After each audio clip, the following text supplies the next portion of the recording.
goal was to change some of these perspectives and help people that may be struggling understand that there are alternatives. But not only that, some of these people are downright incredible. And it's sad to me that no one knows about this amazing work they're doing. And so just helping them get their stories out was really the backbone of why I was doing this. Cool.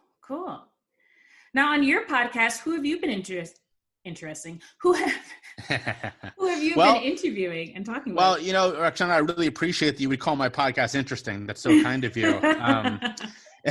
So my goal with the podcast is to continue these messages in the only way I can right now, and that's through the podcast. So my number one focus is people who work in this industry in some way, and I keep that pretty broad.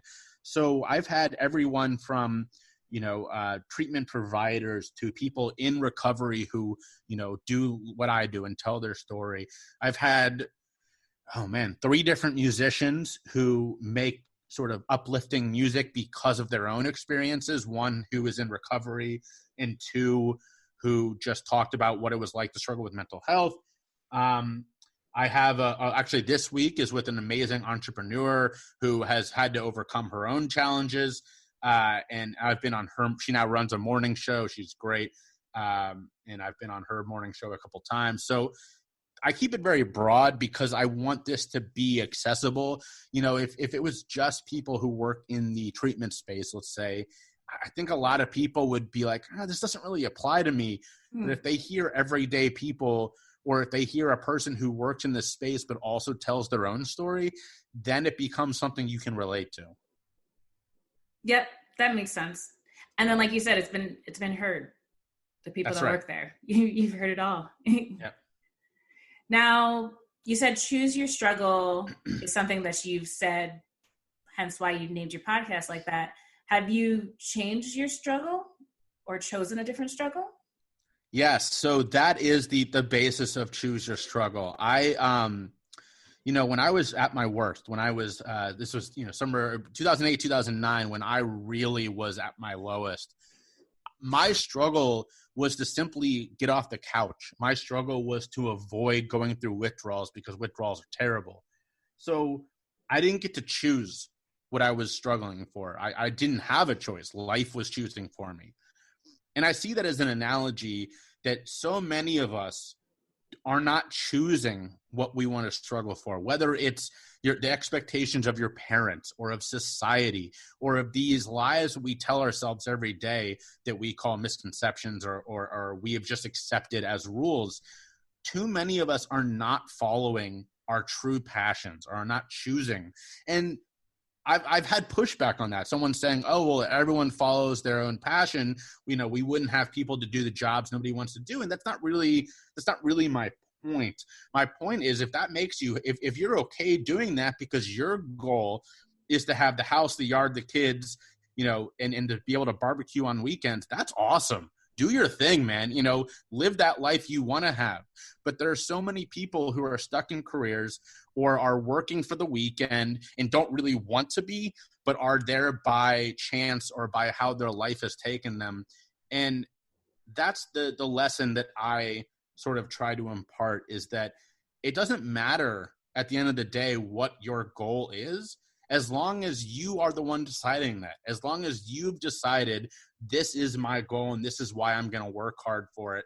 And at the end of the day, it actually helps you be a better worker or whatever that mode of achieving that goal is. If you feel fulfilled, if you feel that this is what you want to do, you're going to be happier every day and you're going to give more of yourself to your life. Oh, I like that. I'm going to call that a mic drop. Do it. and look, I want to make this very clear. It is not easy. And I mess this up from time to time. And this is my own thing. Late last year, actually in the fall, my wife and I just moved to this, to a new area. We're living outside of Charleston, South Carolina. And my business wasn't going as well. Like I said, I just moved. And I was listening to opinions that were probably that they had the best intent in mind, but they weren't really on path with what I was trying to do. And they were like, hey, you should just get a job, do it until you get your business up and going again in your new place. That wasn't the right advice. It just wasn't. It doubling down on what I'm doing was the right advice, but I was scared. It was a new place. Trying to rebuild my business was scary. And so I fell back on what I knew, and I got a job, and oh my God, was it the wrong thing from day one. And I knew it. The job knew it. It just wasn't a good fit. And I left after 9 days and then redoubled down on what I was doing, and now things are going great. But that to me was a reminder that, hey, you aren't perfect at this. You have to listen to your own advice. And I'm glad I had that reminder for how rough those couple of weeks were, because it reminded me that I'm on the right path, and that, choose your struggle worked for me, and I know it can work for other people. Nice. I like it. Now, where can we find you? I want you, if you want to speak to you or check out your cast. Definitely. So my website is www.jayshiftman.com, JAYSHIFMAN.com. My podcast, the Choose Your Struggle podcast, which you can find on my website. I want to say this to all your listeners, and I mean this. There are people that have reached out. I had a guy who found me. He's in, was he in Nigeria, I believe? And was like, I love your podcast. I want to just talk about mental health. And I was like, yes, let's do it.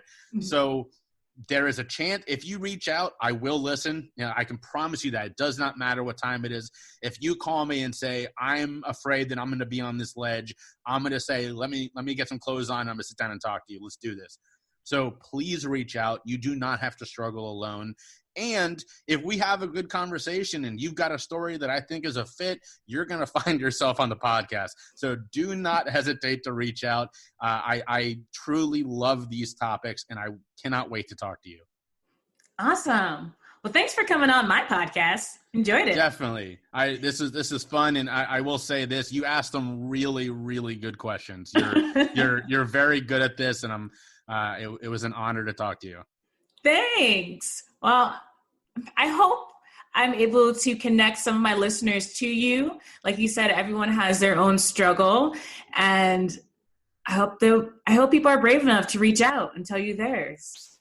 Well, and I'll say this, Rockshana, right now it is more important. I honestly mean this. It is more important than ever to just reach out. I have so many people when COVID first hit, let alone what the last couple of weeks have held, where honestly the country is on fire, rightfully so. We should have been doing this years ago, but people were reaching out and just going, I don't know how to process these emotions I'm feeling right now. And I get it. I don't either. My wife and I, right before I jumped on this call, I was telling her that I'm struggling. The mental health tips and tricks that I do every day are falling short right now because it is hard. It is hard to find hope. It's hard to be positive right now, but we got to do this together. Those of us who care, those of us who want to keep moving forward, we got to be in this thing together. Awesome. Thanks. So since you're struggling right now, are you finding different ways and methods that are helping and possibly can help the next person? Yeah. So I hate to keep harping on this, but it really is rule number one. If you keep it bottled in, you're going to explode. It's just, that is just a fact. And one of the mental health tips that I do every day is a self check-in. I sit down for a couple minutes and I just take out a notepad on my phone. I write the words I feel, and I don't stop writing until I can't do so anymore. And it allows you to get rid of some of that stuff that is just bottled up inside you. And you feel better immediately. So I already do that one. But lately, that hasn't been enough. Lately, my wife and I are spending much more time just talking about how we're feeling together. Because luckily for me, we're both very similar in our values and our beliefs. And we're both, we marched together here in Charleston this last weekend. And it's so important to us to try to instigate change. It's been so important to me to make sure she and I are talking and sharing how we're feeling. Not that we don't do that already, but we've been doing so even more during this. And that's why I keep coming back to reach out. Someone will be there, whether it's your mom, your grandma, Rockshana, me, someone's going to be there to listen to you, because we all need to be sharing our feelings and doing this thing together. Awesome. Well, thanks again for coming on. I enjoyed talking with you, Jay.